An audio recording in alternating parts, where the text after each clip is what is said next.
Young reporters over there. Hey, Sean. My daddy calling me. Call your dad, bro. Well, Coach, how you doing? you see what I'm We got doing? hot mics, too. What's up, Coach? I'm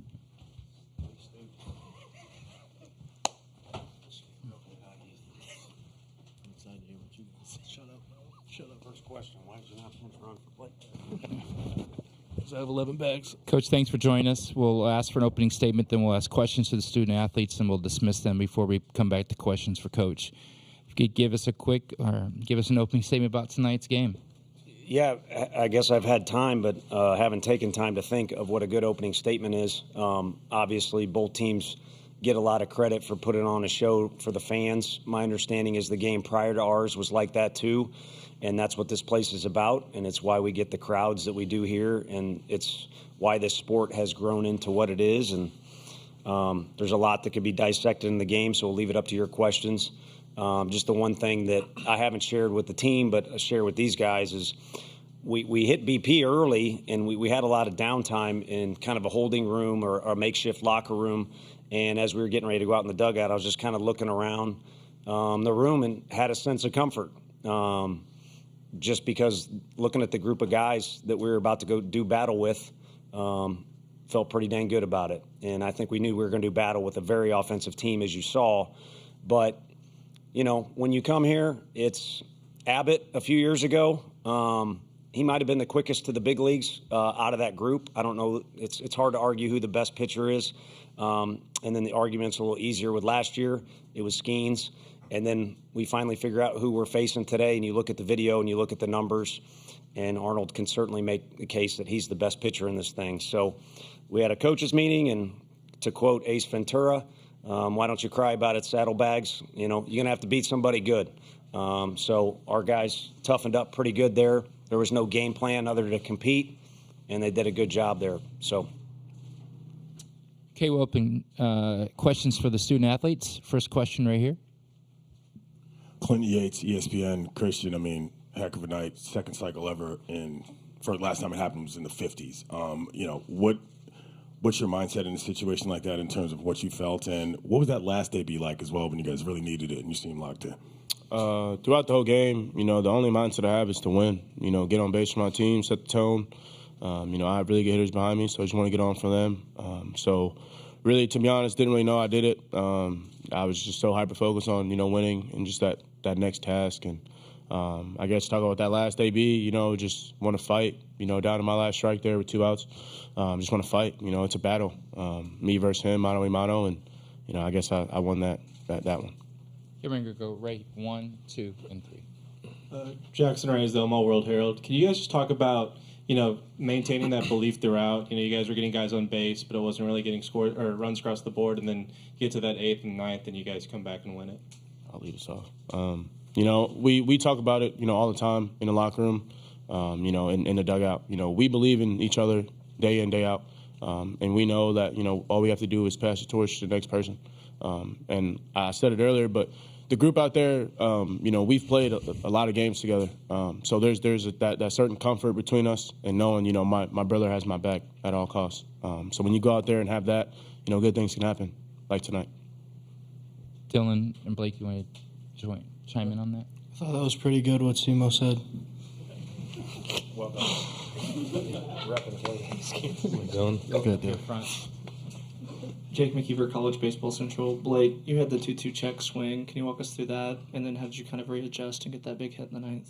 It was a check swing, and I didn't go, and I kept battling after that. So, I mean, I just kept battling, and that was the result. Jake Mintz, Yahoo Sports.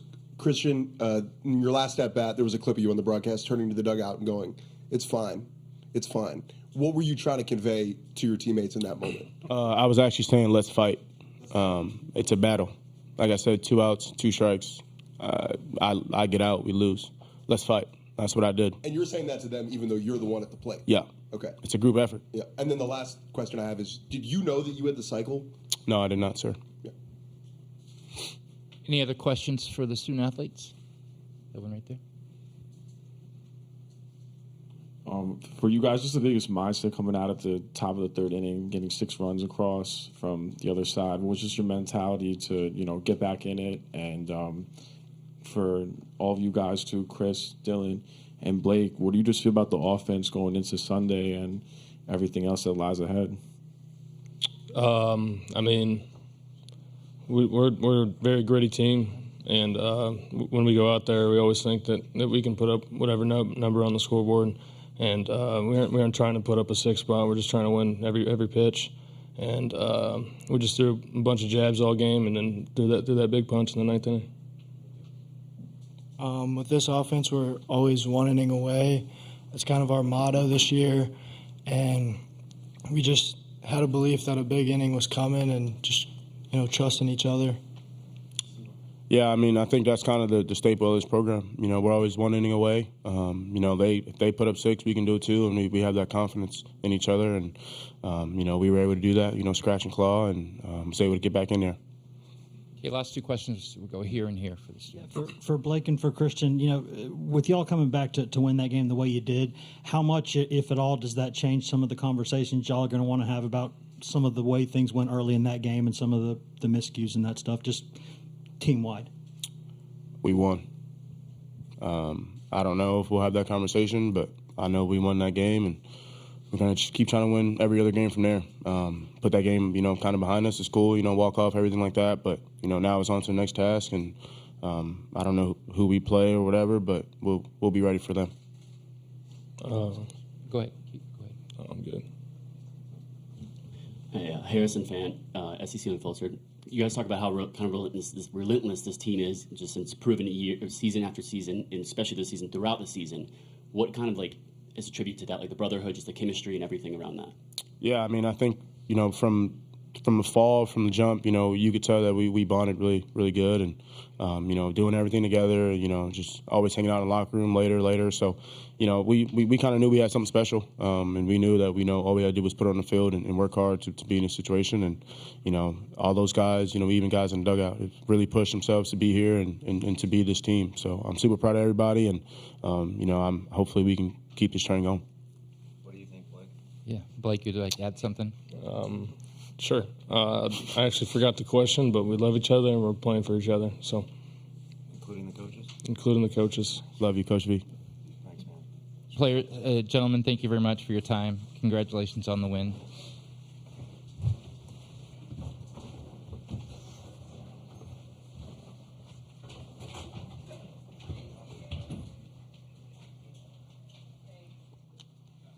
Okay, we're going to open questions for Coach right here. We'll start here right in front.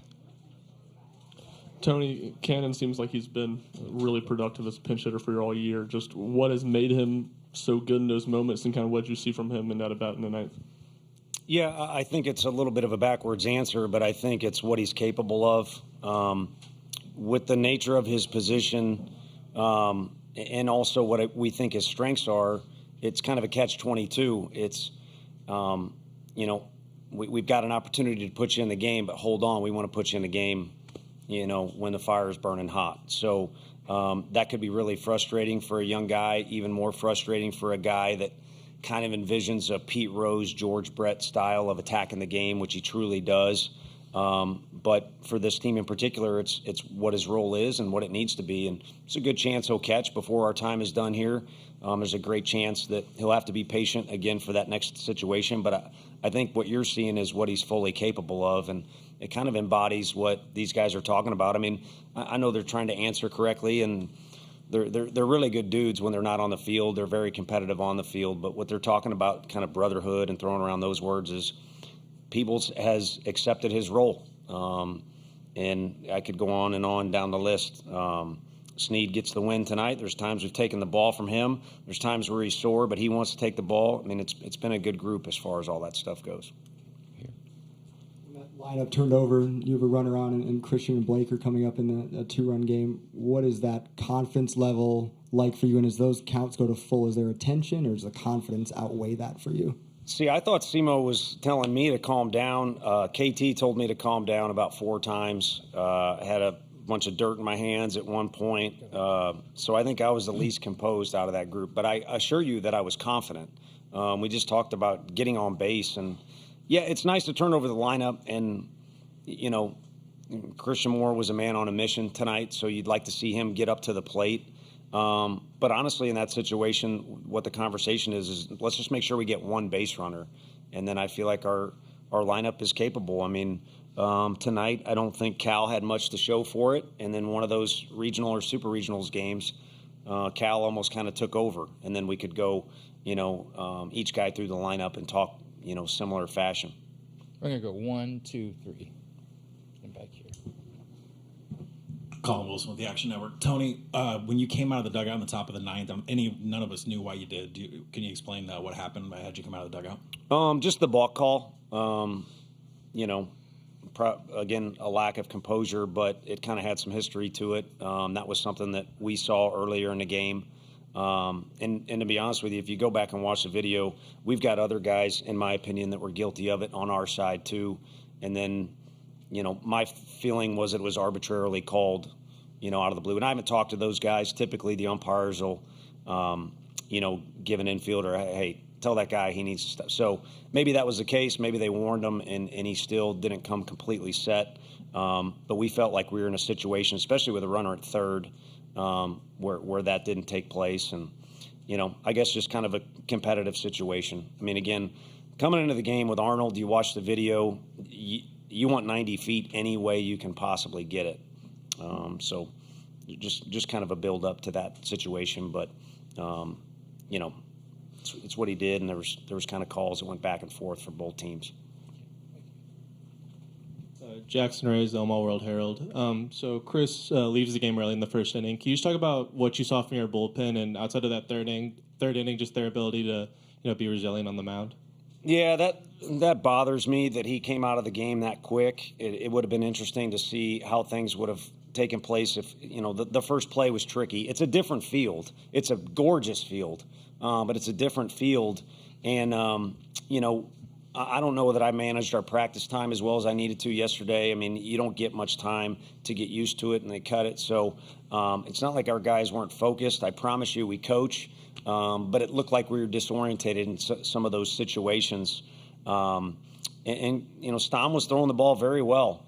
And as soon as I took one step out of the dugout, I'd have to look at the video. I forget what he said, some sort of phrase. I don't even think there was a cuss word in there, but he was as frustrated as I was that we had to take him out. But then each guy after that just kind of did what they had to do. I mean, those are more walks than you're typically going to see out of a Coach Anderson pitching staff. They're very dangerous in the lineup. There's some plays that we could have made behind them. All in all, it was a hot mess. But it's not going to be pretty. It doesn't have to be pretty this time of year. You just got to keep fighting. All the way in the back. Tony, you've talked about your first two teams that came to Omaha, and maybe those first two games not playing like themselves. Did you see that early on from No. this bunch, and what allowed this bunch to maybe overcome some early mistakes and pull out this type of win? No, I felt like pregame, we tried not to rush anything, probably the better way to do it. I've been guilty of doing that in the past. Like I said, we had some bonus time. And then you could sense the air about them was pretty good. They were eager to go. Again, Stom was throwing the ball well. Our first inning against Arnold, I got to be honest, I didn't envision it that way. The one thing I did envision, to be 1,000% honest with you, too, we've had a fair amount of success this year. We hadn't had a walk-off win. And that for whatever reason, that was in my head. Maybe because of the game beforehand. And those things are interesting because, once you do something, it kind of seems to occur again or come in bunches. But, no, I just think, a couple tricky plays, and our guys weren't handling, some of the circumstances that were present on the field. But what I said in the mid-game interview was, and I don't mean because we're in Omaha or because the stakes are high. It was just the actual circumstances that were present on the field needed to be handled better by our guys. But sometimes when you compete, you can cover up mistakes. And I think that's, what the definition of that is tonight. It was certainly a great example. Okay, we got the last two questions right here. Clinton Yates, ESPN. Coach, monster night for Simo. Can you tell me a little bit more generally, though, about what you've seen from him as a player from a development standpoint since he's been around in Knoxville? Wants to win as bad as anyone I've ever been around. And, the umpires, we talked about that there. Grady, the home plate umpire, was really good to me because he kind of let me come out and speak my mind and just, kind of talk about some things. And then he let me know what was going on the field. And the one guy we were talking about back and forth was Simo. And I was just, pleading a particular case. That guy wants to win as bad as anybody on the field. I don't know how you define that, but that's what makes his motor go. And he's not going so good when he's not in that mode and he's worried about other things. And to answer your question, his development has come to where he's matured a lot on and off the field to where he gets into that spot more often and doesn't let a bump in the road set him off or a poor game set him off in another direction. And it's been nice to see that development. Blake Burke and he are two guys that have been a part of two different ends that Chris Burke was talking about before the game. Such a fun story. Two different sides of the country, two totally different ways to do it. But they've both matured in so many different ways, and they're pros. And they're ready to be pros. I just hope it's not for a while. Last question for Coach. Jake Mintz, Yahoo Sports. Yeah. Just curious about Simo. Like, what we saw tonight was incredibly special, and in some ways, the culmination of a lot of time and work that's gone on with his development. For you, what was the moment that you realized he was special? Like, when you look back to recruiting the kid, is there a moment that stands out in your mind of, like, I knew that kid was going to be different? Our staff did a good job recruiting him. I played a very small part. As a matter of fact, I went to one game in the middle of nowhere in Georgia, and he didn't say hi to me. I don't know if he knew it was me or not, so I teased him about that all the time. He was pitching in that game. He was a pitcher, athletic kid, infielder that we recruited. And then I mentioned earlier to the ESPN folks, we didn't think he was coming to school. He had to turn down really good money in order to come. I was going to save this for later, but I think he's kind of battling a little bit of the reputation that people throw around right now from others that we dealt with 3 years ago. We had some concepts there that not a guy that says no to good money and come and wants to play team ball and things like that. And we knew right away once he was on campus we were wrong. But we also had to do some things to, again, like any freshman, needed to mature. And he's gotten to that point right now. So it's fun to watch. Have you ever seen a home run like the one he hit today? From anybody? To be honest with you, a couple similar at our park, but I would say the more unique thing was the reaction from some of the guys in the dugout. When you impress your teammates that way, where it's kind of like a Sean Kemp for old enough people in the room, like a Sean Kemp dunk, and you got everybody, on the bench going crazy. That was kind of the reaction in the dugout. Coach, congratulations on the victory, and thank you for your time. Thank you all. My favorite player of all time, number 40, baby. Sean Kemp.